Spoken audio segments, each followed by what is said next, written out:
Hey, high rollers, and what a great guest I've got on today's show, all the way from London, Ontario, Mr. Jim Long. Of course, he reached the second round of the William Hill World Darts Championship on his debut. He made quite on the UK and made his Canadian fans so proud. Jim, thanks for being a high roller today. Hey, Tom, thanks for having me. Just kind of sum up for us your whole experience in London and what it was like to not only make your debut, but make it a winning debut as well, and so close away from going even further in the competition. Well, I'll be honest, I never really thought I would get past Mickey Mansell. Just thinking the way I do of these guys playing on the Pro Tour all the time. But Mickey and I had a real rough match. Neither one of us scored well, and my finishing was good. So, I'll take that win every day of the week, let me tell you. And, the shot I had at Benito was just so much fun, and I just enjoy the game so much that it was thrilling, time of a lifetime, right, for sure. I think despite it not being a great game from both of you, it must be so satisfying to beat a player of Mickey Mantle's caliber, because he's not a mugged by any means. Mickey Mantle has reached the Pro Tour final. You really had to produce some great finishes. Despite him not playing well, you still had to take those chances, the 116, the 127, a 99 finish, which was very crucial in the match as well. And it must be great to say that you finished the match well, because you could have quite easily become stuck there and sort of he could have come out the other side if he didn't produce those finishes. Yeah, truly. Like I say, we both were having some difficulty scoring, but maybe if he gets those games, maybe his game improves, and I lose out in the first round, and I'm not satisfied with how I play, and I don't get a chance to have my second turn up there. But I like to think that if Mickey would have scored a little better, then I feel like I probably would have picked up my game also.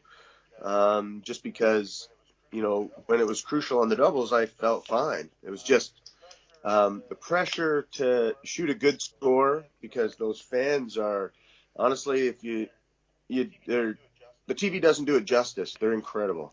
So Yeah, and in your second round match with Benito Van der Pas, you really did up the ante. Your standard levels increased. Is that mainly because Benito was pushing you to play well, or did you just feel different about the day? How was it for you? to be honest, it was a combination of a few things. I thought my nerves would be just I thought I'd be super nervous, and so I obviously had a couple drinks before I started. And that first match, I felt like I had overdone it, and um, I cut way back for the second match. I was nervous. I started slow in the first game. The first set actually was below standard as well, and then I just felt better after that. It's surprising. You'd think that it would be crushing nerves up there. It's what I thought it would be, and it's different. It's funny. It's a pressure, but it's like a good pressure. The people in the crowd, the singing, the louder they sang, and the more they sang, the better I felt. So um, it's it's really an amazing experience for Yeah, I'm sure. speaking about the standard of Mickey Mantle being a good player and what he's done in the PDC, but Benito Van der Pas is a multiple PDC ranking winner, world number 30. He averaged 110 in a match over Van Gerwen, winning one of those Pro Tour events. So he himself is no mug, and it must be great to have played so well and to come so close within a wire of knocking the Dutchman out. Well, truly, and not only that, but he at the start of the year was in the top 16. But I noticed he's got a brand new baby, and there's probably the new pressures of raising a family and stuff. I'm going to attribute that to his slide down to 30. But at the same time, this is a guy who was in the top 16 less than a year ago, and he is, like I said, he's just so capable. And I felt very comfortable playing him. He was very friendly in the back room, very chatty. I learned quite a few things about the guy, like, because he's super friendly. So you know, it's just it was a great chance I had. I mean, I can look back when I watched the video. I know I missed some darts to go up 2-0 in the fifth set, and I take just a little bit of consolation in the fact that the last set was best of five. I would have won it 3-2, but you have to win by two clear legged, and so I lost. But still, had it been best of five, I would have actually got that. So I'm real Yeah, I think happy. you recovered really well from 2 sets down. You recovered well because Van der Paas was firing 1-4-4. He had a 1-4-4 finish in the second set. He was really playing well at 2-0, and you thought Jim's in trouble here, and you sort of recovered so well. You got right back into the game with some great stuff. Yeah, and he probably got a little lazy when he had the lead. If you notice, that is a real common occurrence anymore. I'm watching all kinds of matches, and the ones I went and saw live when I was there. Guy goes up 2-0, gets a little comfortable. The other guy desperate, and maybe he stops trying to win and relaxes a little because he figures he's probably out of it. He gets a little more relaxed, starts playing better, and the next thing you know, you're going to a fifth and deciding set. So, hey, I'm pretty happy with how it went. Yeah, it was a fantastic match, and it was mainly it was down to who took the chances better. In fact, there was I think you had two darts at double more than him throughout the match, and obviously you hit the 11 out of 36 and he hit 13 out of 34. So there was nothing in the game, nothing in the averages, and the finishing was around about the same as well. So it was a toss of a coin, really. Yeah, and like I say, I know he's capable of producing, like you said, the 100 average and the standard, but I think what the representatives of the CDC have to realize is that these guys are still human, and they're not all. There's going to be the odd guy who can continually shoot over 100, and everyone else, the guys in the CDC can keep their averages in the 90s and upset all kinds of players. So there's got to be a hope there that I honestly didn't really feel, maybe beforehand when you watch it on TV, you watch the big guys, and they look pretty much unstoppable at times. But for the most part, I think the CDC representatives are going to have a shot at upsetting guys for a few years. And now, Jim, you've said to me in the past before that you felt fortunate to sort of get your place into the World Championship, but producing the darts that you have, getting to the second round on your debut, which you weren't expecting at all, you must be so thrilled with the way you played, and your time in London was fantastic, and you must be absolutely thrilled inside to be home, sort of reminiscing over the past few weeks and what you've achieved, and it must make you so hungry to get back there again, either next year or in the future. Well, what's kind of funny about it is I didn't know when I played for a long time, and I was waiting to book an Airbnb, and I was waiting to book our flights, and I've got 4 people going. So I just went ahead and booked it. I booked it from the 10th until the 22nd of December, which was the 22nd is right after round 2 ended. So I figured I was good and safe there just in case I somehow got by the first round.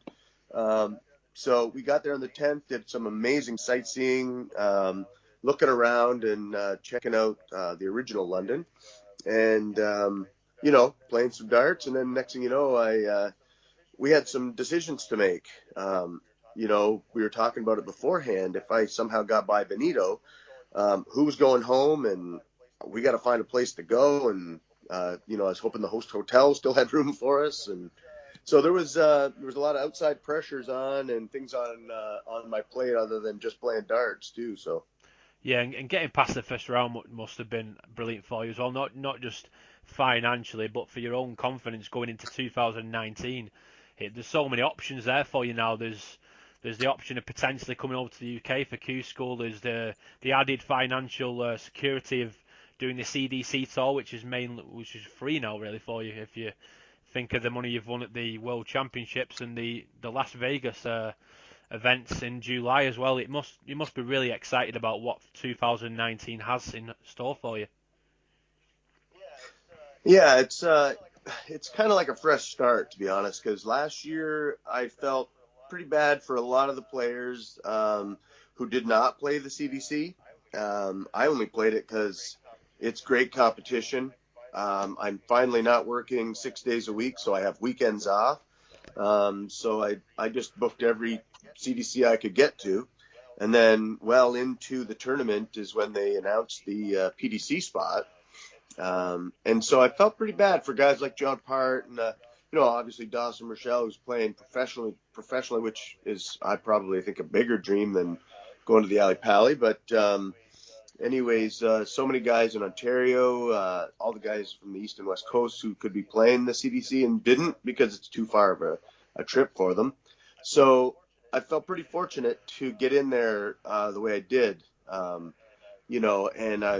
I guess maybe that felt some of that feeling of maybe not really having earned it, knowing that so many amazing players didn't play it. But this year coming up should be very different. So it should be such great competition. I don't know how they're going to set it up this year, but the CDC should be so tough and should be so challenging that whoever does get through should be even more prepared for the Alexandra Palace. Yeah, I was speaking to John Part at the back end of the year. Actually, it wasn't just a decision based on whether he wanted to go or where the events was. It was he still had a tour card, so obviously the financial benefit would be to go to the PDC events because it obviously pays more money than the CDC. So that way, obviously he wanted to keep his tour card as well. So there's all sorts of permutations around it. I remember when John Norman Jr. got his tour card. I think he only went a handful of times because of obviously the length of time it takes from Canada to the UK on a constant basis. Well, that's it. Or else you move there and live there, like Dawson, and depending on your life situation. Like, I can't do that. I'm 2 years from retirement. I have a good pension coming up, and I want to finish off my time and get it done. So there'll be no Q school for me, and for sure until I'm at least 52. So I might go over and just experience it. I found I can't tell you how many nice pro players. Like I could go on about it, and I'm gonna because I really have to tell you. But like I said, Benito was so friendly to me before our match in that back room. We're talking. I find out he's a tattoo artist and stuff. I didn't realize a lot of those pros still do keep part-time jobs on the side. So it's quite an experience, and John Norman Jr. flying back and forth. That's kind of unrealistic, really, a lot of the time.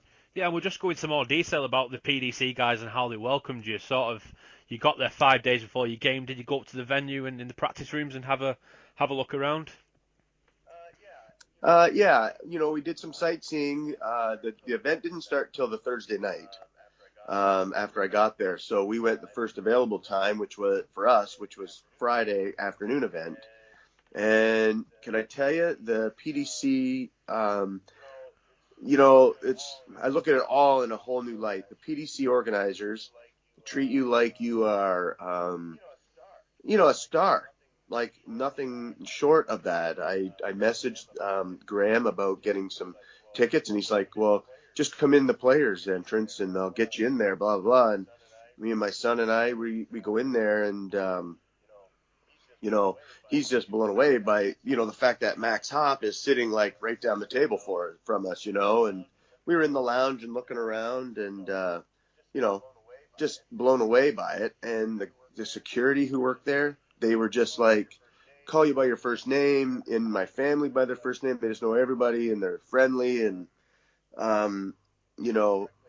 after I played Mickey Mansell, Max Hopp was, over talking to me about, the delays in the testing for the drug testing they do there, and how for me not to be worried about it because it was like, this kid's 22 years old, and he's obviously been a pro for a couple of years, but he's over, talking to me.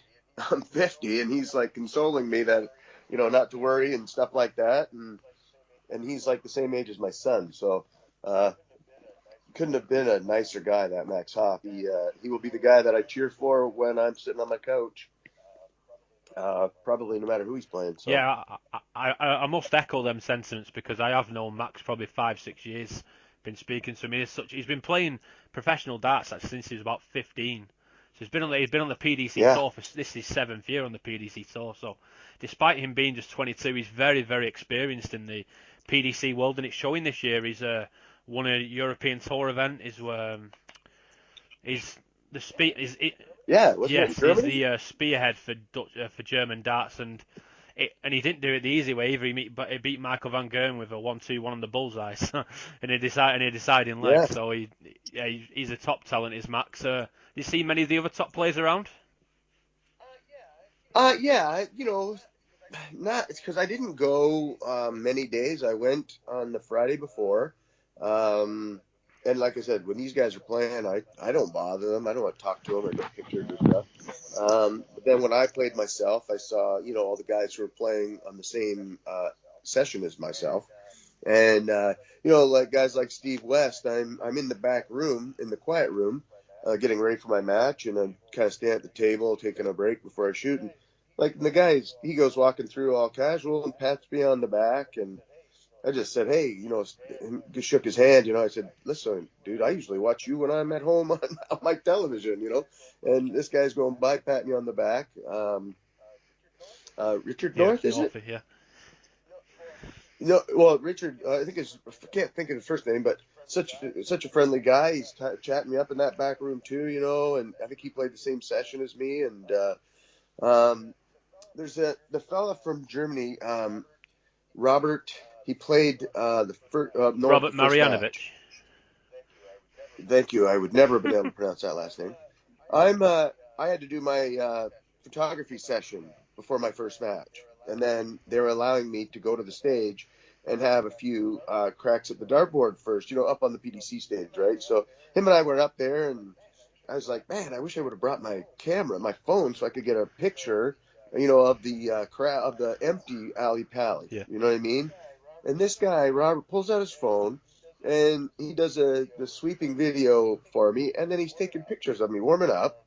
And then he emails me all this stuff after, and so I've got these memories from this guy who, and you know what he was doing, I didn't even realize was in our photo session, he was taking pictures of me there. He sent me those too.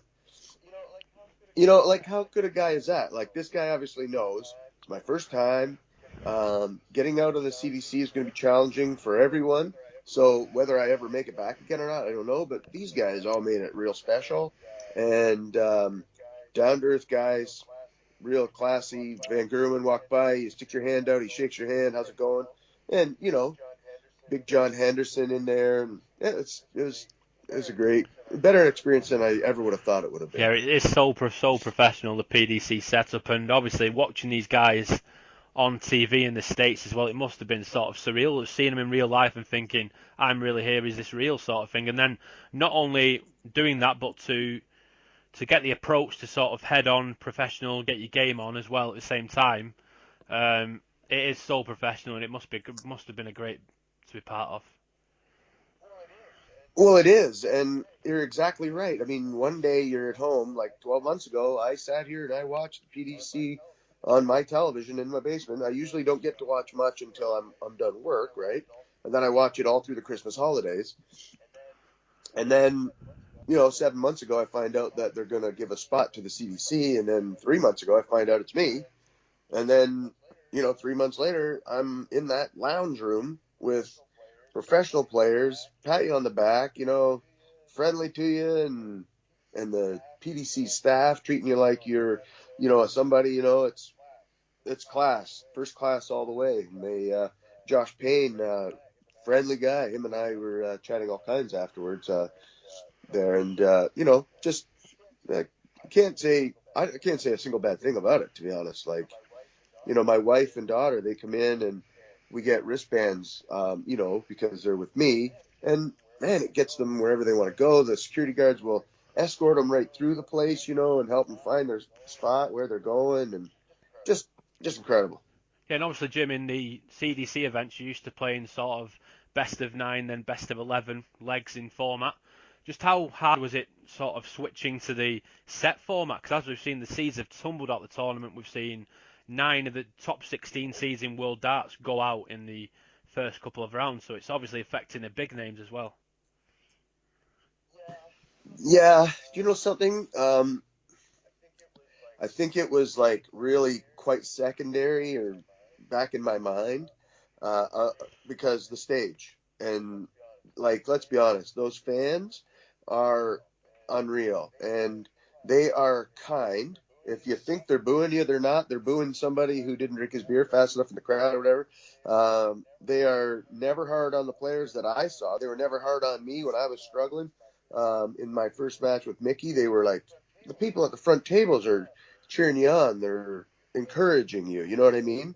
And so the set play, really, man, it was secondary to me. Like, maybe for guys who play the pro tour and they play these guys in other situations, like Dimitri just lost to Luke Humphrey, right? And Dimitri just won the World Youth for the World thing, and Luke is a youth also and beats him in the World stage, So like these guys, maybe it's different, but for me, there was too much else going on to have any concern whatsoever about the format of Yeah, play. I think the bigger the name, the more they're under pressure because we've seen Dimitri go out this afternoon to Luke Humphries. Now, the rankings suggest that Dimitri Vandenberg should win the match, but Luke Humphries has been playing some superb stuff on the youth tour and on the main tour this year, so he's capable. It's just about who sort of deals the best under pressure, and it was Luke on this occasion. I think Dimitri looked a bit edgy, if I'm honest.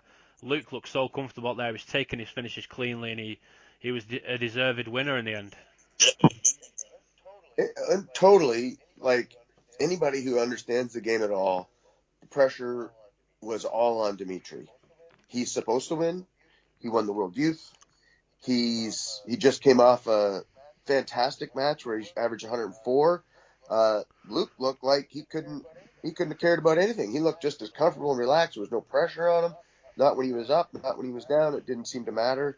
Dimitri looked like he was fighting it and playing not to lose. And you know, he'll look back and I'm sure, like, he's a kid, he'll learn that lesson and adapt to it from for sure. But still, that's exactly how it went. No pressure on Luke I at think all. as well in the PDC calendar as well, there's no event like the World Championship where there's so like such a big break because I mean it's like yourself, you played your first match with Mickey Mansell and then you had what a 4 or 5 day break and then you're not playing again for quite a long time there. Sort of how do you keep yourself sharp? And it's not keeping your darts sharp and how what you're going for. It's mentally as well how you keep yourself positive up for the next match.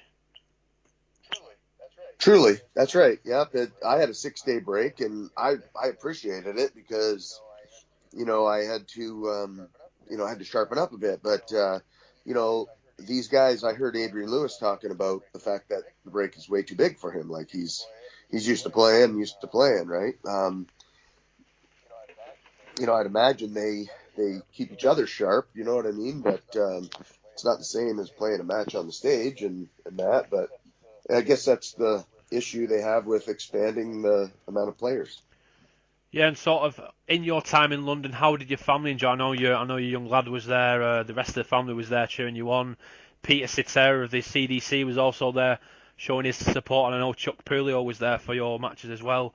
Just how was it with having some of your best family around and your best friends, and sort of doing what you've always wanted to do, what dreams are made of, and the whole experience must have been absolutely phenomenal for you.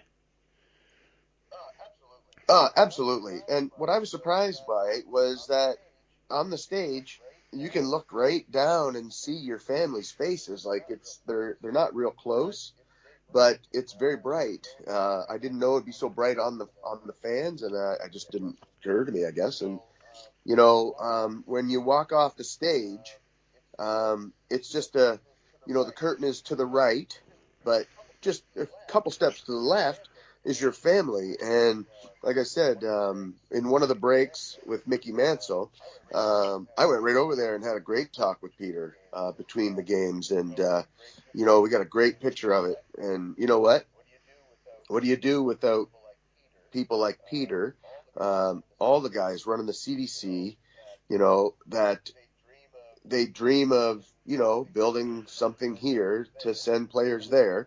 I would never have gone without those guys, and it was a special moment, and can't tell you how great it was. Like Chuck standing there, sitting right beside my daughter, watching the match, and Chuck is I consider him a good friend now, and obviously since I met him, we've gotten along great, and it was just amazing to see your family, friends right there, it's just Now, sort undescribable. of explain how you're feeling in that game with Benito when you was 2 sets down, coming back to level at 2-all. After that fourth set, how were you feeling? Your adrenaline must have been rushing through your body at that point.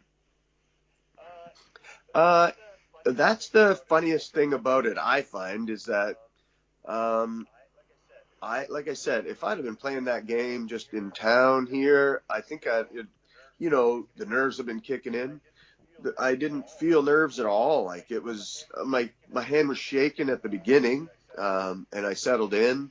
And I think the fact that I had nothing to lose was very helpful. I, even when I guess shooting at that last double 20 with the 72 left, I was like, it did cross my mind. Wow, if I hit this, I'm going through.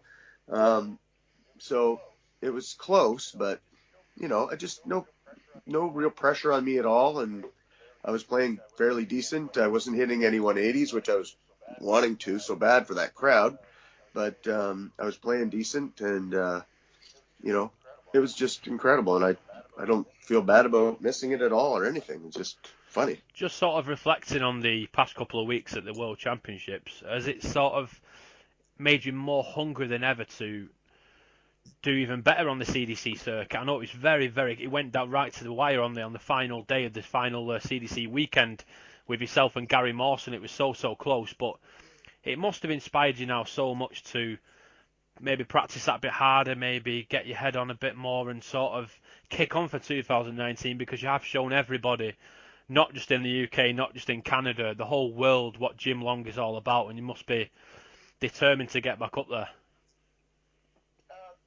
Um, yeah, I would. I can't imagine even getting another opportunity to go and that, but I have like I guess a belief, I guess that if you just try and you put in the time and you have some confidence and determination, anything can happen. I mean, like I said, I think the CDC is going to blow up this year and for years to come. I think it's going to be super challenging with amazing players added in to what we already have is a lot of amazing guys.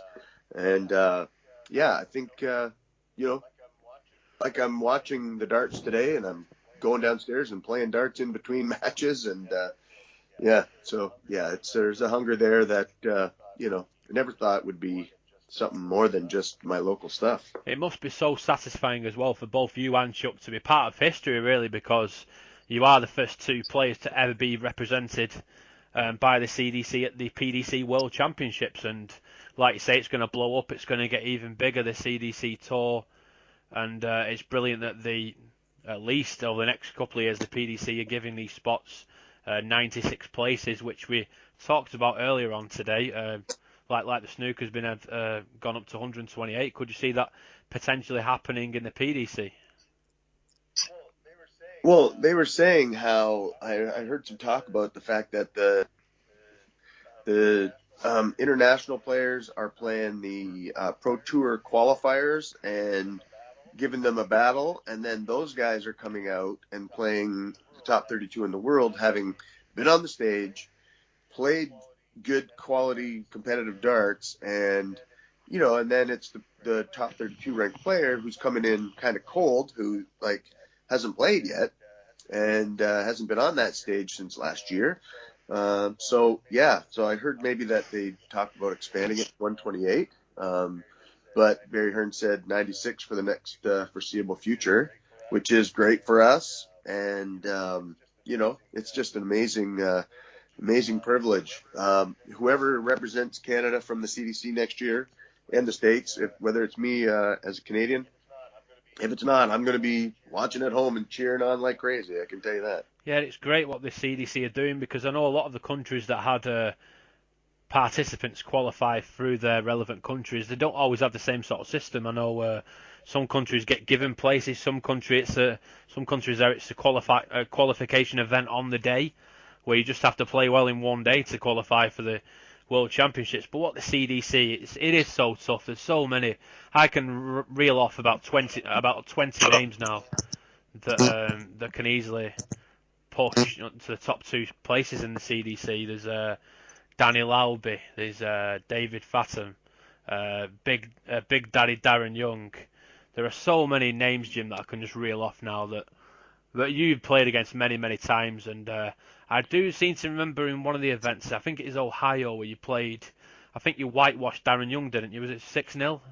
5-0, sorry, and then one of the semis, I think it was. It was the quarters, and then I played DJ Sayer after that and lost in the semis to DJ. But Darren returned the favor in Ontario and beat me 6-0. So yeah. So you're right, though. You know what? And a lot of it comes down to draws.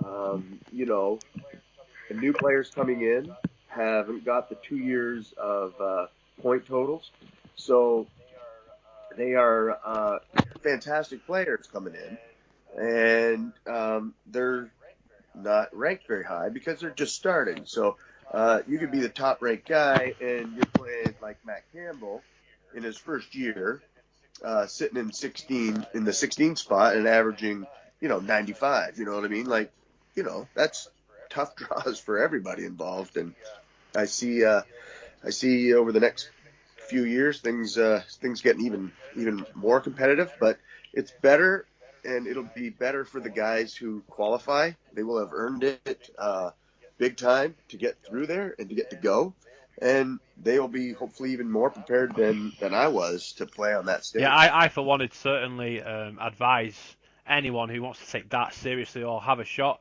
at something like the World Darts Championship, or just to improve your game like Matt Campbell did. Matt Campbell turned up in Ontario and went all the way to the final and nearly beat Darren Young in the final, and he came out of nowhere. He just likes playing darts and wanted a crack at the CDC event. And then he went to Vegas.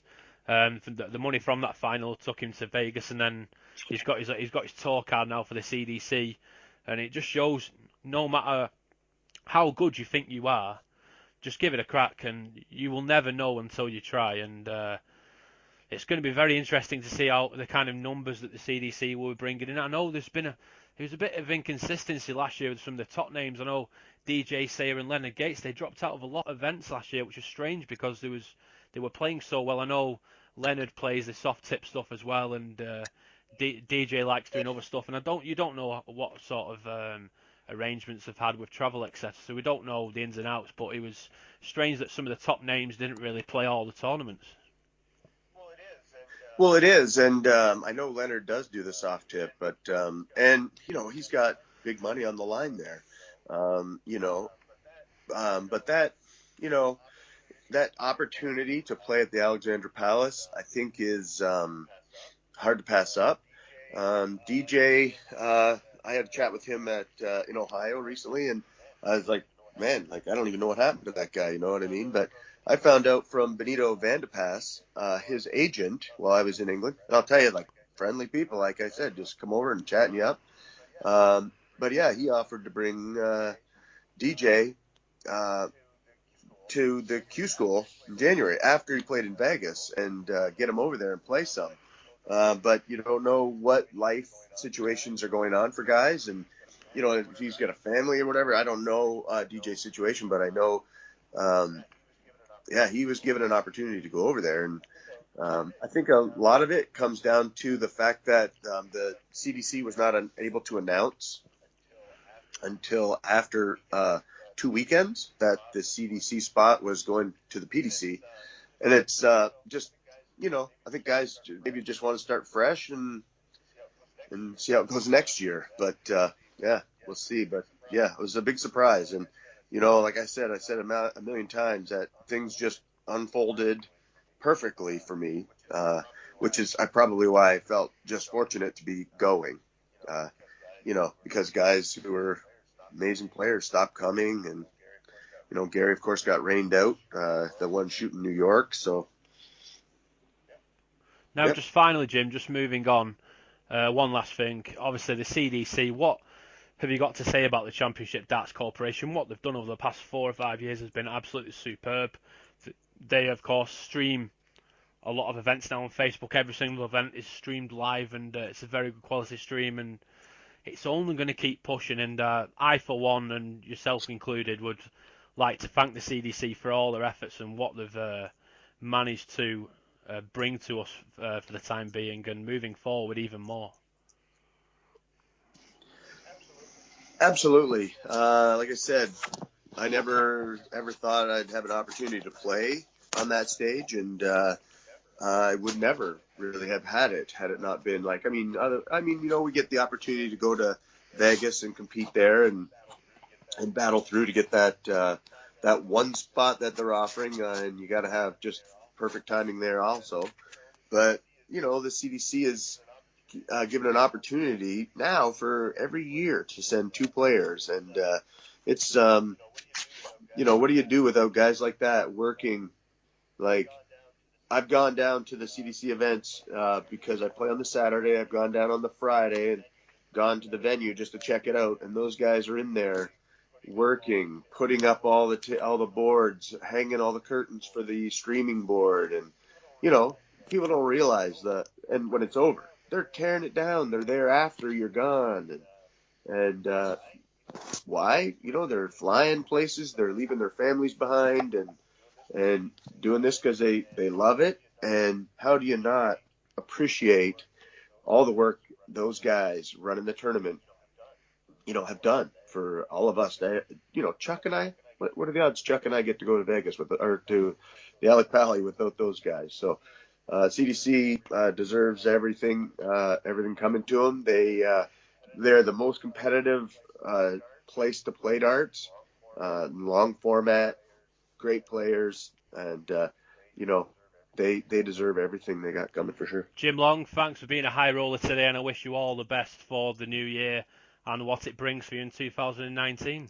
Well, thank you very much, Tom. It was a real pleasure and a privilege to have me on here today, and thanks very much.